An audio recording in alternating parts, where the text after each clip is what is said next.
আসসালামু আলাইকুম। কেমন আছেন সবাই? আলহামদুলিল্লাহ আমি অনেক ভালো আছি। তালের রেসিপি চলছে পুরো সপ্তাহ জুড়ে। তাই ভাবলাম ছোটোবেলার একটা ইউনিক খাবার আপনাদের সঙ্গে শেয়ার করি, যেটা আমার দাদি বানাতেন। হ্যাঁ? তো ওইটাই কিন্তু শেয়ার করছি। তো এখানে বানাতে যা, যা লাগছে এখানে চালের আটা, ঢেঁকি কোটা আটা আমার ফ্রোজেন করা ছিল, ওইটাই নিয়েছি আমি ১ কাপ। আর ১ মুঠির মতো নারকেল কোড়া, আর স্বাদ মতো নিয়েছি আমি মানে আখের গুড়, আর ৪ ঘন মানে তালের পাল্প নিয়েছি আমি ৪ টেবিল চামচ। আর একটা কলা দিয়ে দিচ্ছি।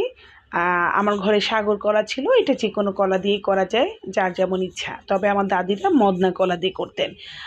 তো যাই হোক, আমার মানে তালের রেসিপি করতে, করতে আমার মানে হঠাৎ আজকে এটা মনে পড়ে গেল যে আম আমি তো এইটা বানাতে পারি। আমার কাছে এই খাবারটা কিন্তু খুব ইউনিক লেগেছে। আর আমি জানি না এটা আপনারা সবাই খেয়েছেন কিনা।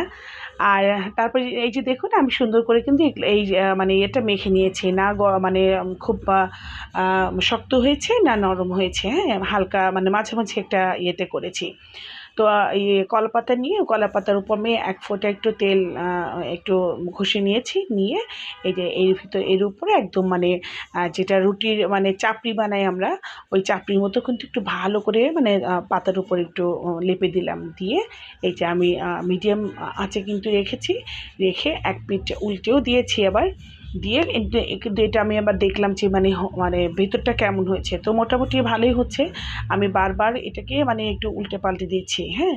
তো পাতাটা আসলে একটু যদি আরও মানে আমি টাটকা নিতাম তাহলে ওটা হয়তো ভালো হতো। আমি ২ দিন আগে নিয়ে এসে রেখেছিলাম। আর আমার এই রেসিপিটা যদি আপনাদের ভালো লেগে থাকে অবশ্যই লাইক, কমেন্ট, শেয়ার করবেন। এটা কিন্তু তালের পোড়া রুটি, হ্যাঁ, বানিয়েছি।